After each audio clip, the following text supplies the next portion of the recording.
le dire comme ça, je rebranche le câble. Donc, je me présente. Donc, je suis Dr Shakir, je suis andrologue et sexologue sur Casablanca. Et vous avez commencé à enregistrer, c'est ça? Ok, d'accord, très bien.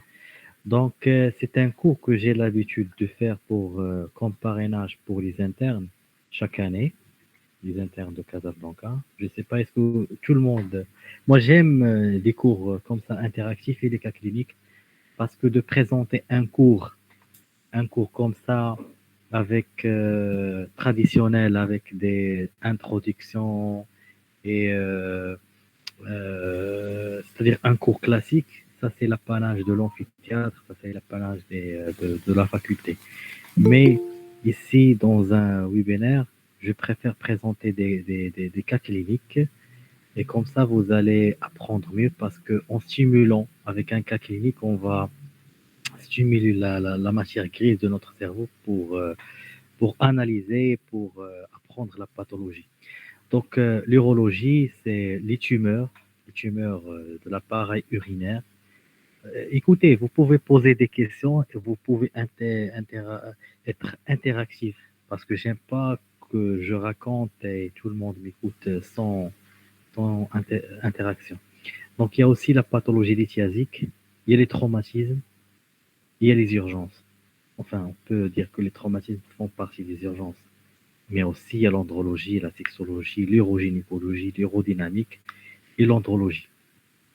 Donc, donc, j'ai des cas cliniques. En étudiant ces cas cliniques, on va parler aussi de la pathologie.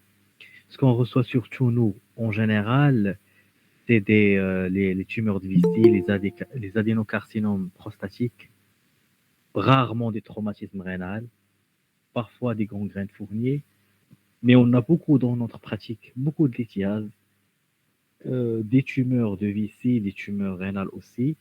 Et on a une urgence que peux-je vous dire qu'elle est aussi fréquente, c'est la torsion du cordon spermatique. Mais malheureusement méconnue de la plupart des médecins urgentistes et généralistes. Donc moi, je vais commencer par une observation d'une insuffisance rénale aiguë.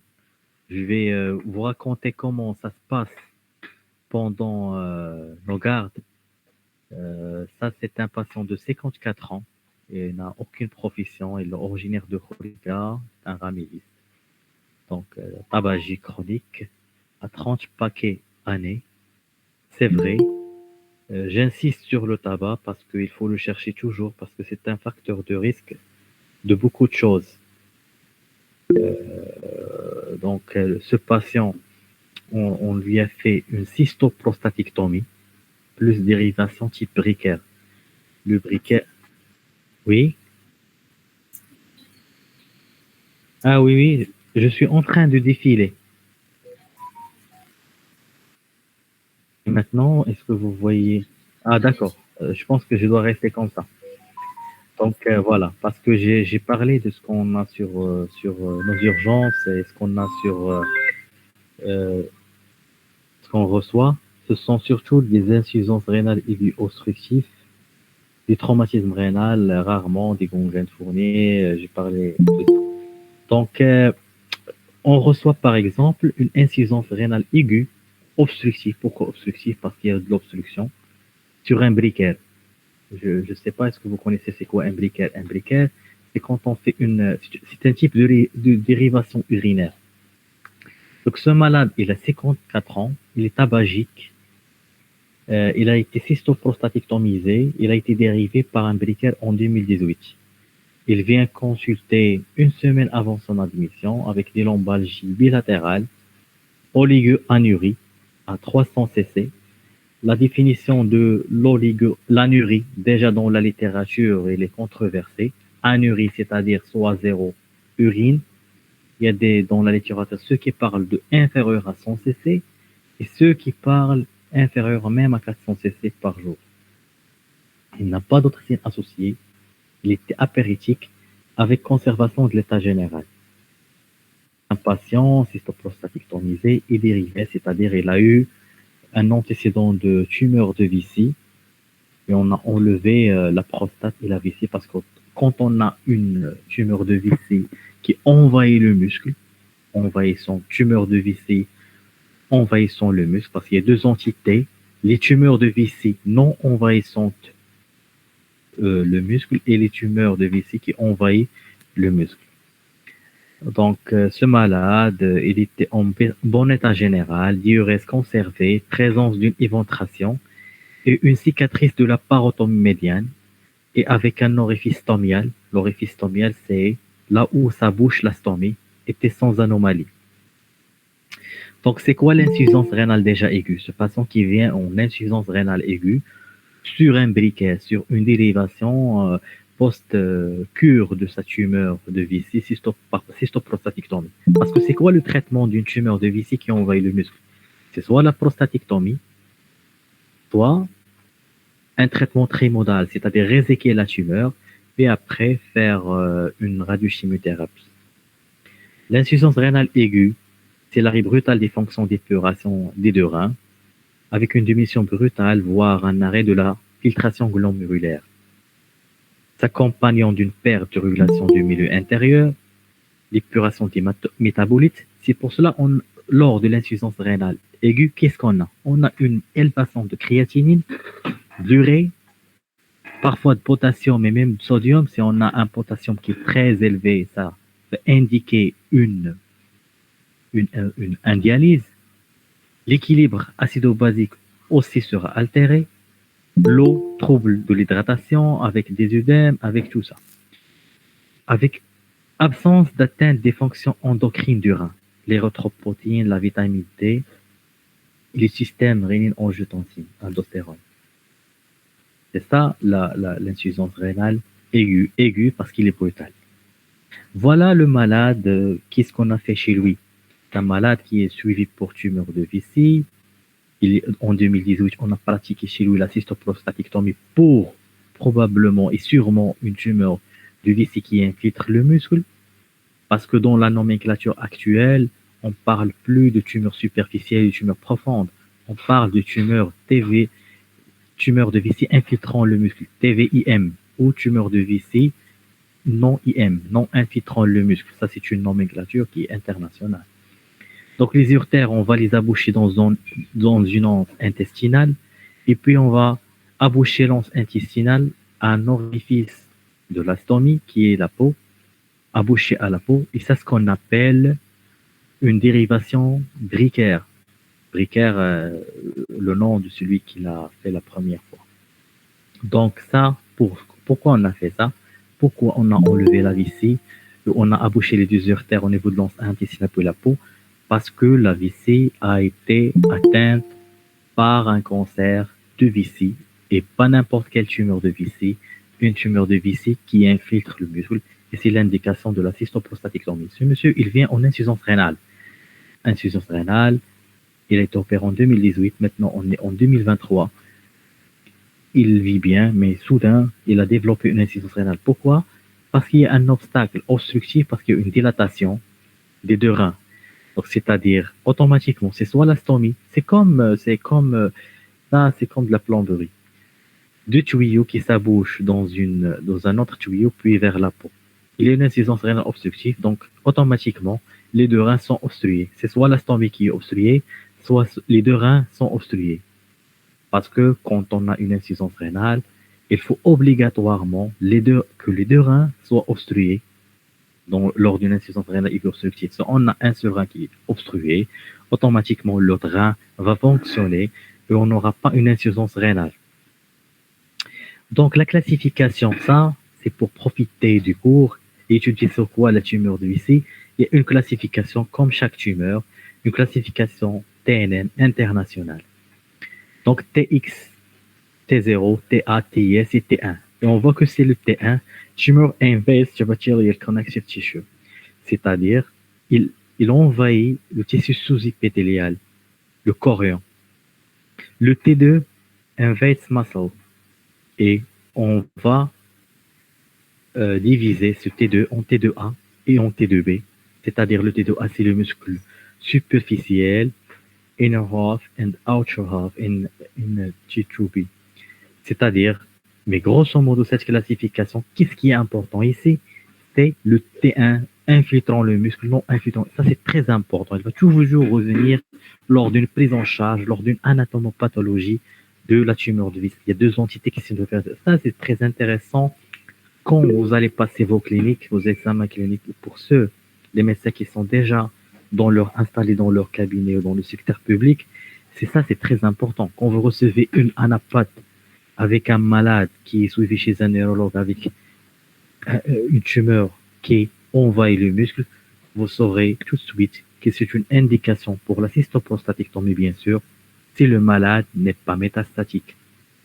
Mais si on a une tumeur T1, invade subepithelial connective tissue, mais n'envahit pas les muscles, ça c'est une autre entité. Autre entité. C'est deux choses qui sont différentes.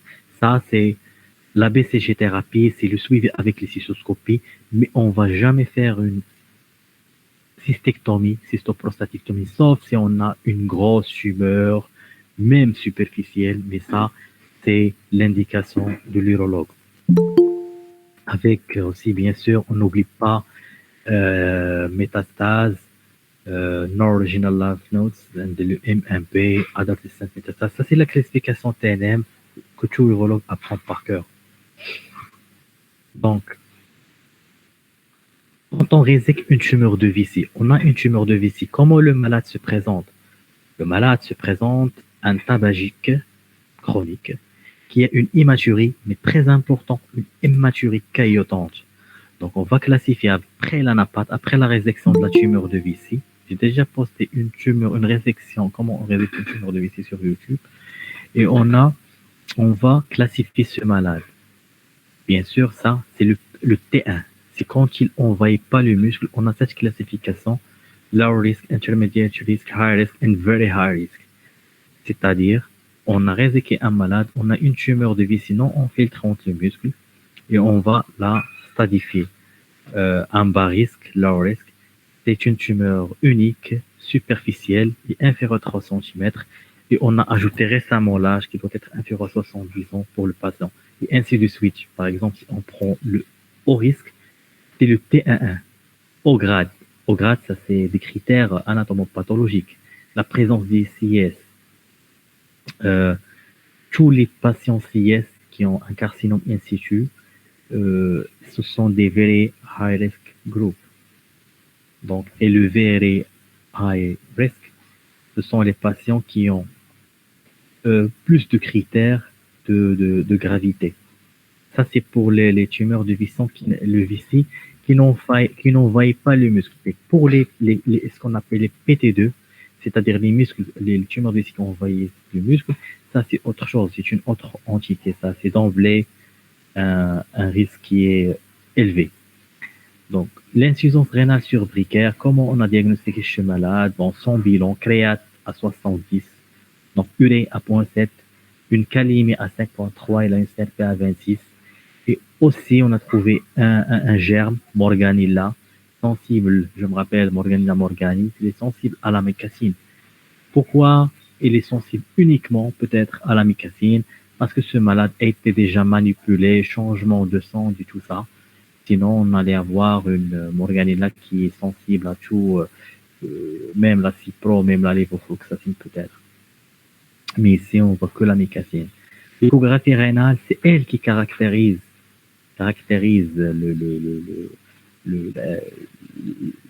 l'obstruction. C'est-à-dire qu'on a une obstruction. Ça, c'est clair. On a les deux reins qui sont dilatés.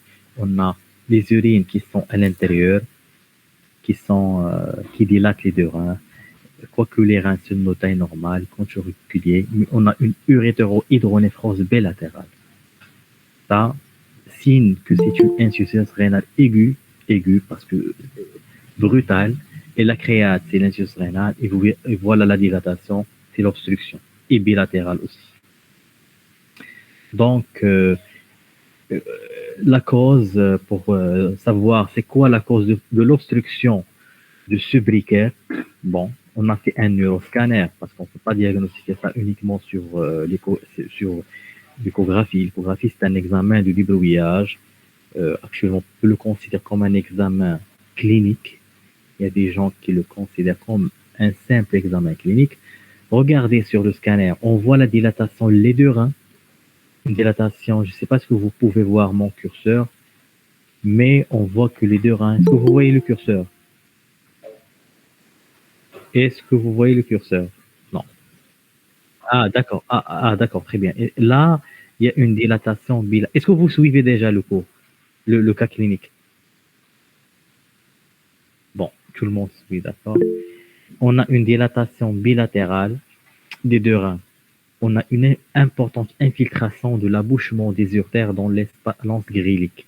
L'anse grélique, c'est les deux uretères qui s'abouchent dans l'anse grélique, avec un épanchement péritonéal et multiples adénopathies qui sont sûrement en rapport avec la pathologie qui est là, c'est la tumeur de vessie. Ce monsieur, il n'a plus de vessie. Et c'est cystoprostatique tonisé, un briquet. Donc, qu'est-ce qu'on fait pour ce malade? Conduite à tenir. Moi, j'aime bien que ça soit plus interactif, mais malheureusement, le webinaire, c'est difficile de discuter avec tout le monde. Donc, on va l'hospitaliser, voie veineuse périphérique, l'antibiotique, l'amicacine, après adaptation, bien sûr, parce qu'il a une insuffisance rénale. Et l'amicacine fait partie des aminosides qui sont nocifs pour l'insuffisance rénale. Voilà, on a dérivé par néphrostomie. Pourquoi? Néphrostomie, ce sont des tubes qu'on va les faire au niveau de ces deux reins et les faire sortir par la peau. Pourquoi? Parce qu'on ne peut pas faire une montée sans Gigi, parce que c'est difficile de la faire dans ce cas. Donc, quand on a fait les néphrostomies, on a une diurèse par ces néphrostomies. Il y a une amélioration sur le plan clinique. Créatine est passée de 70 à 23. Et bien sûr, c'est amélioré plus. Et après, on a résolu le problème de ce briquet. Ce malade, il a été repris. Il a été repris parce que, pour vous faire comprendre, la sténose était là. C'est l'abouchement des deux uretères au niveau de l'anse intestinale qui est abouché à la peau. Ici, qui avait la sténose. Et cette sténose des deux uretères ici qui a causé l'obstruction. Puis après, il a causé l'insuffisance rénale. Donc après, on a fait des néphrostomies, c'est-à-dire des tubes d'ici jusqu'à la peau pour dériver les deux reins. Et après, on a résolu le problème du subriquet qu'on a dû refaire. On a réopéré le malade et on a abouché les deux uretères au niveau d'une autre anse intestinale. On a enlevé ce segment et puis on a amélioré parce que c'était difficile. On a trouvé une sténose énorme ici. On n'a pas pu la faire par une urétroscopie souple ou n'importe quelle technique. On n'a pas pu faire descendre des guides par ces deux reins et deux bassines puis au niveau de l'urètre pour essayer. C'était une sténose énorme, infranchissable. Et c'est pour cela qu'on a essayé de réimplanter. Donc, ce cas clinique, oui.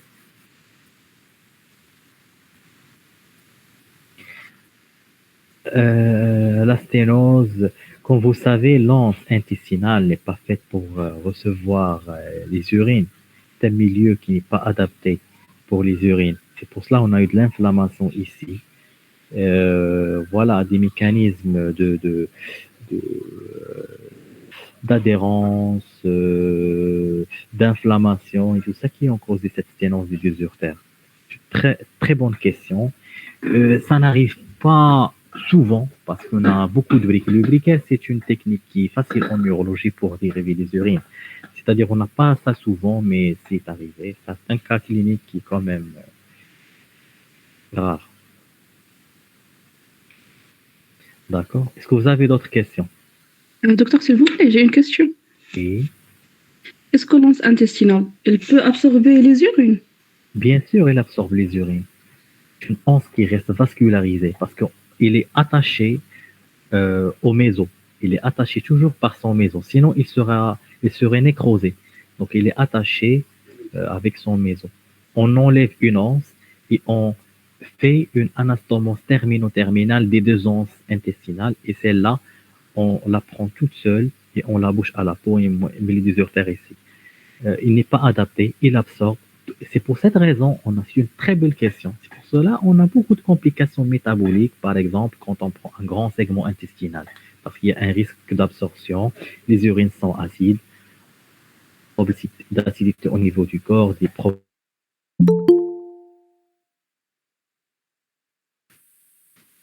Donc ça, c'est un cas que j'ai essayé de faire le tour de la question. Quel est le facteur de risque déjà pour une tumeur de vessie? Le facteur le plus important, c'est quoi?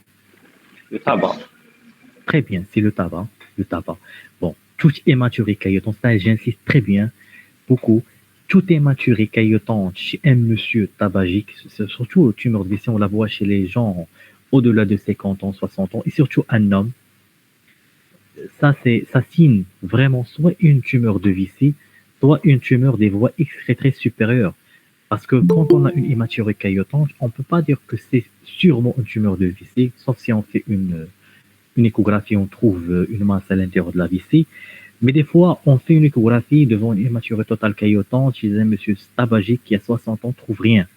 Là, il faut se demander est-ce qu'il n'y a pas autre chose? Parce que, comme vous le savez, la vessie, il est tapissé par l'urothélium. L'urothélium, il tapisse aussi toute la voie excrétrice, depuis le rein jusqu'à la vessie. Donc, c'est le même substratum épithélial, c'est la même chose. Donc, c'est la même symptomatologie. On a une hématurie caillotante. Là, quand on a comme ça, on ne trouve rien à l'échographie dans notre cabinet. Là, il faut demander un neuroscanner pour chercher, mais il faut quand même orienter le radiologue et lui dire que c'est un monsieur tabagique, 60 ans. D'où l'intérêt de bien rédiger l'ordonnance tabagique. Voilà. Et d'ailleurs, dans un cas clinique que j'ai trouvé sur KB, que j'ai voulu vous le présenter, il incite sur le tabac. Ils ont donné 4 questions quand ils demandent quel est le facteur de risque le plus important. Ça, si vous ne citez pas le tabac, vous perdez 4 points. C'est-à-dire que c'est très important de citer cette. Même dans les examens cliniques, pour les étudiants qui n'ont pas passé leur examen clinique, ça c'est très important. Il faut citer, faire sortir ce mot technique du tabac. Est-ce que vous avez d'autres questions, d'autres remarques? Sinon, je passe au cas clinique suivant. S'il vous plaît, l'origine de la compression n'a pas été extrinsèque, c'est-à-dire en rapport avec des métastases ganglionnaires. C'est-à-dire des métastases qui comprennent le désurtère. Non, Oui. c'était pas ça, parce quand on a fait le scanner, on a trouvé l'uroscanner entre les désurtères qui sont perméables jusqu'à leur abouchement avec l'anse intestinale. Oui, ça existe parce que, par exemple, c'est une très belle question parce que après, j'ai un cas clinique comme ça, insuffisance rénale sur polyadénopathie. Ça, on le voit. On le voit. C'est quand même rare. Ce qu'on voit surtout dans les insuffisances rénales aiguës en pathologie urologique, ce sont quelles pathologies qu'on voit souvent qui causent les insuffisances rénales aiguës obstructives? Est-ce que quelqu'un a la réponse? La lithiose? Non, c'est pas la lithiose. L'hypertrophie bénigne de la prostate. Non, c'est pas ça qui cause le plus l'insuffisance rénale aiguë obstructive. C'est le nœud du col. Le nœud du col qui cause le plus. Parce que si vous allez lire dans les bouquins français ou occidentaux, vous allez lire que la lithiase bilatérale qui cause le plus souvent l'anurie ou l'insuffisance rénale aiguë obstructive. Dans notre contexte marocain, c'est le cancer du col utérin qui cause le plus d'insuffisance rénale aiguë obstructive. On voit souvent des femmes qui viennent avec un stade avancé de nœud du col. Et chez l'homme, on voit la prostate, les tumeurs de vessie plus que les lithiases. Bon, ça c'est le contexte marocain, ça n'existe pas dans les bouquins peut-être que vous avez. Parce que on lit la littérature occidentale qui dit que c'est la première cause de l'anurie ou de l'insuffisance rénale aiguë obstructive, c'est la lithiase urinaire. Alors que dans notre contexte, non, c'est pas ça. Voilà. Est-ce que vous avez intégré la notion de tumeur de vessie infiltrante et non infiltrante? Parce que là, c'est important. C'est deux entités différentes. Si vous allez recevoir dans votre cabinet, par exemple, ou chez quelqu'un, une anatomopathologie et il vous dit tumeur de vessie infiltrant le muscle, là, vous n'allez pas dire au malade, l'urologue va vous faire un traitement par BCG ou va vous faire un traitement conservateur. Non. Le traitement d'une tumeur de vessie infiltrant le muscle est très lourd. C'est la cystoprostatectomie avec curage ganglionnaire et avec ce remplacement, ce type de remplacement qu'on a fait, lubricaire ou carrément une myovessie qu'on va fabriquer par l'intestin ou tout simplement une urostomie latérale. C'est-à-dire on va brancher l'urtère droit du côté droit et l'urtère gauche du côté gauche. Et ça, on le fait dans des cas qu'on ne peut pas faire cette anastomose urtérance intestinale, soit parce que le sujet est fatigué, parce que très âgé, parce qu'on n'a pas le terrain métabolique et sur le plan anesthésien, réhabilitation, on n'a pas un terrain pour faire cette dérivation qui quand même reste un petit peu bon, compliqué sur le plan lâchage de suture et anastomose. Si on n'a pas le terrain favorisant. Voilà, ça c'est le cas du tumeur de vessie. J'ai essayé de faire un tour. Comment on reçoit le malade aux urgences, par exemple, un cas typique d'insuffisance rénale. C'est pas un cas typique, c'est un cas qui est quand même rare, mais il est très utile pour l'enseignement, pour discuter c'est quoi le briquaire, c'est quoi l'insuffisance rénale, et voilà, les facteurs de risque. Donc voilà. Ça, c'est la classification des tumeurs de vessie non infiltrant le muscle. Il n'infiltre pas le muscle. Là, c'est autre chose. On va la classer. C'est ce qu'on appelle le PT1. Pardon. Voilà. C'est le PTA, le PT1, ça, qui sont pas des PT2, c'est-à-dire infiltrant le muscle. Est-ce que vous avez d'autres questions? On passe à un autre cas clinique. Qui est quand même rapide et facile, qui ne nécessite pas beaucoup de raisonnement, mais qui est courant. Et j'ai beaucoup de messages à vous transmettre.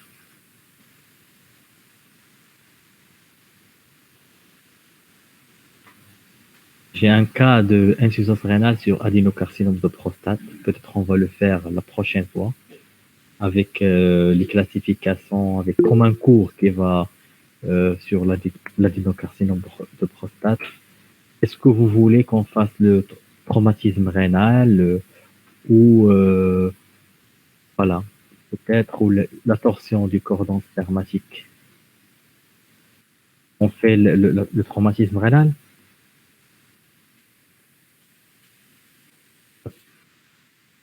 D'accord.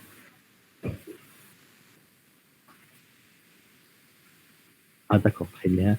Donc voilà, la torsion du cordon spermatique. Dans cas clinique clé, bon, je l'ai dit, la torsion. Mais on va quand même oublier que s'il s'agit d'un cas de torsion. C'est un sujet qui est âgé de 19 ans. C'est vrai, hein, c'est plus intéressant pour vous, hein, la torsion. Le traumatisme rénal, c'est quelque chose de rare et c'est quelque chose de spécialisé. Toujours quand vous allez le recevoir aux urgences, c'est dans le cas d'un AVP, dans le cas d'une instabilité hémodynamique, et un patient qui va être dirigé directement soit au bloc opératoire, soit c'est le relais qui doit être sur place pour décider. Mais là, c'est une urgence que je vois souvent. J'ai fait une série que j'ai étudiée, 91 torsions du cordon spermatique, uniquement dans 4 années, uniquement les dossiers que j'ai pu avoir. C'est-à-dire que c'est très fréquent. Je vous dis par exemple, ma pratique personnelle, je fais presque en moyenne 3 à 4 torsions par mois. Et il y a même des centres, par exemple l'hôpital du CHU, ils font en service d'urologie des fois même 7 torsions du cordon spermatique par semaine. Pourquoi torsion du cordon spermatique et non pas torsion du testicule? Parce que c'est pas le testicule qui se tord, mais c'est le cordon spermatique. Et c'est typiquement des jeunes de 19 ans, des teenagers, c'est-à-dire des adultes jeunes ou des adolescents. Ici, c'est un monsieur de 19 ans, étudiant. On suspecte une torsion du testicule gauche, plutôt le cordon spermatique. Il a une notion de baignade à l'eau froide. Il y a des facteurs qui reviennent à chaque fois quand on parle de la torsion du cordon spermatique. Il y a un élément qui déclenche. C'est soit baignade à l'eau froide, c'est le sport, vélo, quelque chose comme ça. Euh, des fois, le sujet, il dort, puis il y a une douleur atroce qui le fait réveiller.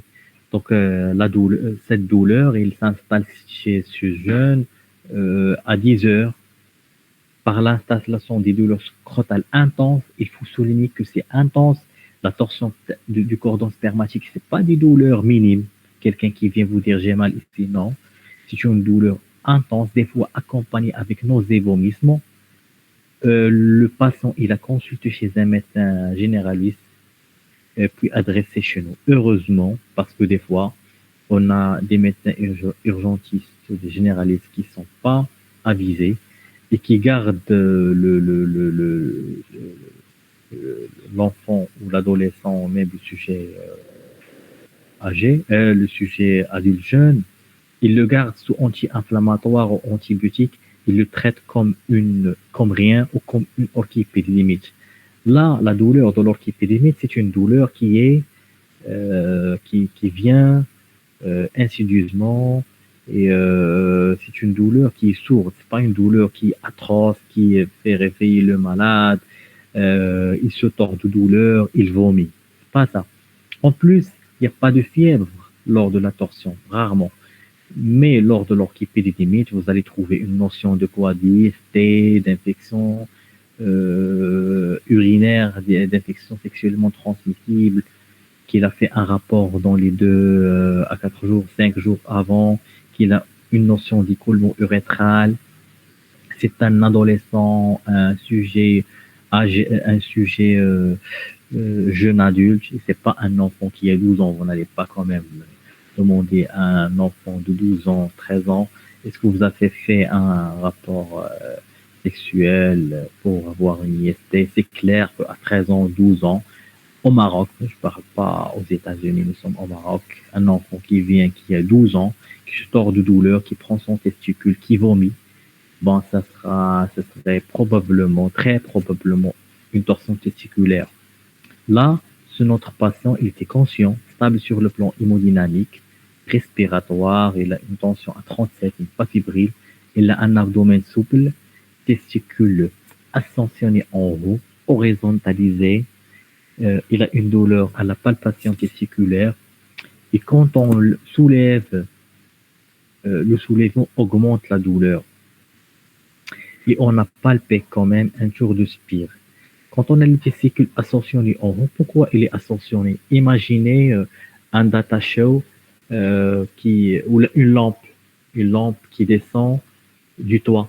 S'il se tord, on aura un raccourcissement du cordon, puis on voit la lampe qui va toucher le toit. C'est la même chose parce qu'à force de tourner, il va raccourcir son branchement avec le toit. Donc, on a palpé un tour de spire. Un tour de spire, c'est le nœud que fait cette torsion. Donc,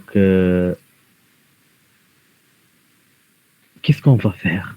On va l'hospitaliser. On va demander l'échographie. Qui veut demander l'échographie parmi les présents? Est-ce que vous allez demander une échographie? Non. Non. Est-ce qu'il faut la demander ou pas? Je vous raconte pour une anecdote. Une fois, j'ai envoyé un dossier d'un malade, torsion du cordon spermatique. Bon, la mutuelle n'a pas voulu rembourser le malade parce que j'ai pas demandé l'échographie. Alors, d'accord, très bien. Je demande l'échographie. Le malade va aller faire l'échographie. Il revient avec un testicule nécrosé. Après 6 heures, elle va pas trouver le radiologue à 3 heures du matin. Il va rester jusqu'à jusqu'au matin, partir dans un centre de radiologie et faire l'échographie. Bon, le radiologue ne sont pas toujours de garde dans une clinique, ils vont pas être présents 24 sur 24. En plus, même aux États-Unis, on va pas avoir l'échographie sur le champ. Ça, c'est inimaginable. C'est-à-dire quoi? Est-ce qu'il faut... Et en plus, c'est on va faire l'échographie. On cherche quoi? Qu'est-ce qu'on cherche à l'échographie? Quels sont les signes qu'on va chercher? Un Doppler négatif, c'est-à-dire un testicule qui n'est pas vascularisé. Ah, c'est les vascularisés, là, c'est autre chose. Il faut l'enlever. Mais quels sont les signes indirects? Le tour de Spear, signe de Whirlpool, ce qu'on appelle, on va voir un signe qu'on appelle signe de Whirlpool, c'est-à-dire on va voir des torsions de ce cordon. On va voir une diminution du flux sanguin au niveau du testicule. On va voir des lacunes, de nécrose. Et là, ça va tarder le diagnostic. Déjà, pour voir est-ce qu'il y a un tour de Spear ou pas, il faut avoir un radiologue qui ne fait que ça. Ou un neurologue qui a un échographe sur le champ et tu fais l'échographie. Et est-ce que tu vas voir le tour de Spear ou pas? Ça, c'est très compliqué, c'est très difficile. Il faut quelqu'un de très expert pour voir ce tour de Spear et voir l'image. Et ça, pourquoi? Pourquoi on va chercher ça? Pour faire une scrototomie. Mais le jeune, il a de la douleur. Il y a forcément une tension du cordon spermatique. Donc, l'échographie ne fait que tarder le diagnostic. Ça, c'est une étude que j'ai déjà publiée à propos de 91 torsions. Et on a eu cette idée que je veux partager avec vous. Douleur crotale chez un jeune brutal qui commence sans sans notion d'IST, ni fièvre, ni infection urinaire, ni rien du tout. Et surtout, avec des nausées irradiantes, ça ne peut qu'être qu'une torsion du cordon spermatique. Vaut mieux faire une scrototomie blanche, c'est-à-dire ouvrir, ne trouver rien et fermer, que de ne pas opérer et avoir un testicule nécrosé. Parce que ça, je le vois toujours. En 2023, au Maroc, Casablanca, on voit toujours des testicules nécrosés parce que on a fait l'échographie, on n'a rien vu, on a envoyé le malade à la maison, on a prescrit des antibiotiques, des antalgiques, des anti-inflammatoires, et je vous dis que j'ai réopéré un malade, un enfant de 14 ans, que sa maman est une médecin,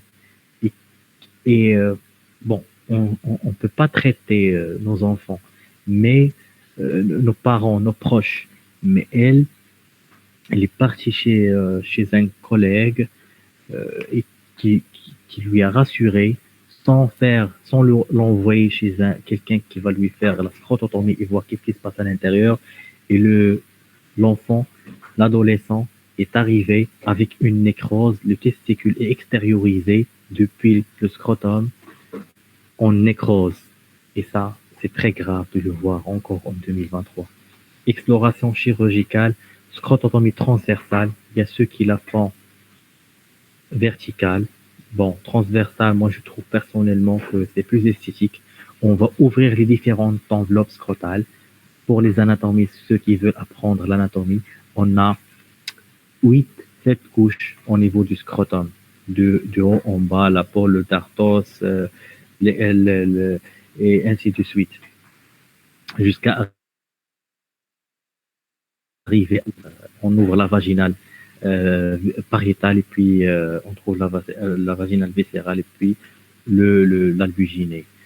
J'ai trouvé par exemple dans ce cas un tour de Spear, testicule bleuâtre, j'ai détordu et réanimé le testicule et voilà le testicule comment il était. Maintenant le testicule il était tordu, on voit peut-être le cordon, le tour de Spear et ici après détorsion. Et regardez en haut, je ne sais pas si vous voyez le curseur, ça c'est le pédidyme, ça c'est le cordon, ça c'est l'hydatide de Morgani, ça c'est un autre hydatide ici peut-être. Et voilà, le testicule est blanchâtre, ça c'est après l'ouverture des différentes plans, ça ce que je vous dis c'est la vaginale, ça c'est la vaginale pariétale, ça c'est le cordon en haut. Donc, on détord le testicule et bien sûr, on le fixe dans la bonne direction, pas en le tordant ou là, en mettant ce qui est en haut, en bas. Voilà la queue des pédines, ça, on doit le fixer en haut. Et ça, c'est la queue des pédines, on le fixe en bas. Et bien sûr, on doit rester très attentif aux autres éléments du cordon pour ne pas les éluder différents. Le monsieur, il vient en torsion, on doit remettre le testicule à sa place, le bien fixer, et peut-être on peut faire en même temps, parce que quand on a un testicule qui se tord, automatiquement l'autre testicule n'est pas bien fixé, il peut se tordre lui aussi. Donc soit on fixe les deux en même temps, sinon moi personnellement j'envoie le malade, après je le revois dans un mois pour lui expliquer l'intérêt de fixer l'autre testicule, parce que c'est une anomalie congénitale. Quand on a un testicule gauche qui se tord, donc forcément, on a le testicule droit qui peut se tordre un jour ou l'autre. Donc ça, c'est un enfant de 15 ans. Aussi, c'est à gauche. Remonte à 5 heures par l'installation du douleur scrotale intense. Il a consulté aux urgences, stable, apéritique, conjonctive normocolorée. Il a une douleur à la palpation testiculaire. Il est ascensionné en haut, horizontalisé, ce qu'on appelle le signe du gouverneur, qui revient dans les bouquins de sémiologie. Mobilisation et soulèvement testiculaire aggrave la douleur, parce que quand on a une orchipédidymite, ça c'est un diagnostic différentiel avec l'orchipédidymite. Quand on soulève le testicule en cas d'orchipédidymite, on soulage. Mais par contre, quand on a une torsion du cordon spermatique, il est tordu. Quoi qu'on l'enlève, on n'aura pas un soulagement de la douleur. On hospitalise, on explore en urgence, scrototomie. On a trouvé 2 tours de spire, on a détordu, et le testicule s'est regardé.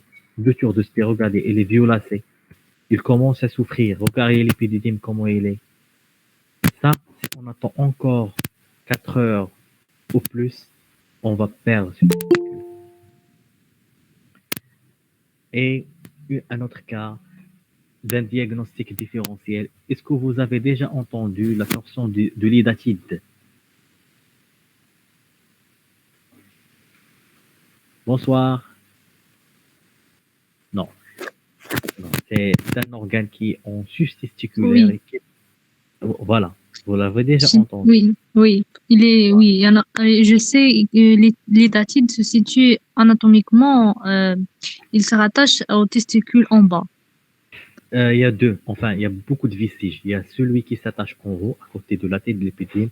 Il y a celui qui est en bas, parce qu'il y a les datites de Morgani, les datites pédiculées, les datites sessiles et les autres vestiges. Donc, suspicion d'une torsion testiculaire gauche, parce que malheureusement, il donne les mêmes signes cliniques, sauf un signe qu'on appelle le blue dot sign, c'est-à-dire une tache bleuâtre au niveau du scrotum. Ça, c'est la littérature. C'est la littérature, mais en pratique, non, c'est pas ça. Donc, il a vu des signes digestifs, vomissements. Donc, il a consulté à l'hôpital Bornaussi, puis il a été adressé pour complément de prise en charge.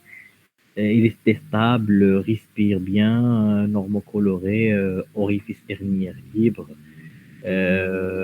pôle supérieur du testicule douloureux à la palpation, et le soulèvement n'aggrave pas la douleur. Hémix scrotum droit d'aspect normal. On a acheminé au bloc, on a exploré, et épididyme et testicule étaient d'aspect normal, les datides de pédicule. Pour vous dire c'est quoi les datides, vous l'avez vu? Il est engorgé. Et enfin, cet adolescent, il avait une douleur atroce, énorme, mais à cause de la torsion de ce pédicule que je prends avec la pince.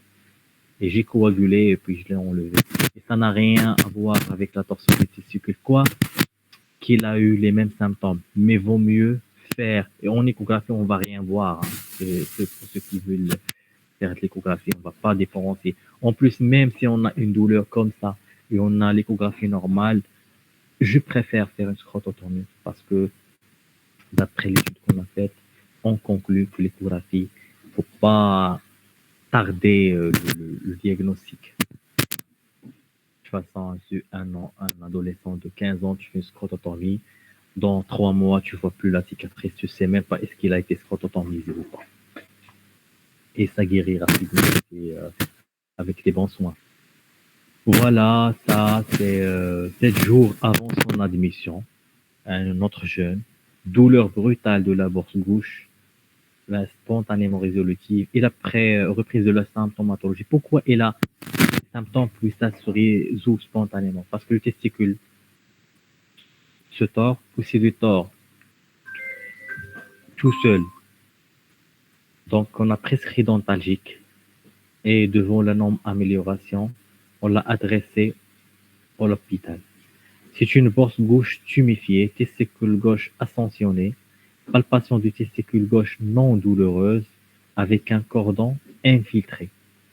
On a trouvé une torsion gauche négligée, testicule gauche non vascularisé. Ça, c'est à l'écho. On l'a fait parce que, quand même, on peut garder quelques indications de l'échographie. C'est quand on a des cas douteux, des cas qu'on ne sait pas est-ce que c'est une torsion orchipédémique, quand l'âge n'est pas en faveur, un monsieur qui a 40 ans, 50 ans. Et ça existe des torsions chez l'adulte, chez le sujet âgé.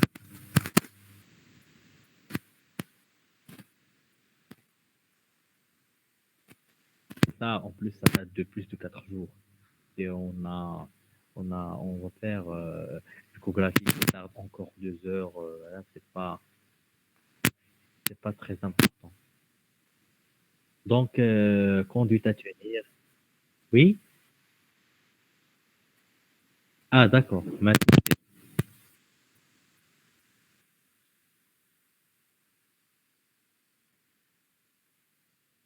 donc, les autres cas cliniques, on va les laisser pour une autre capsule. Et j'espère que j'étais à hauteur de vos attentes et que c'était interactif et que vous avez aimé le cours. Et merci. Merci beaucoup. Merci à vous. Et à la prochaine, Inch'Allah. Merci, docteur. Merci beaucoup. Vraiment. Merci énormément.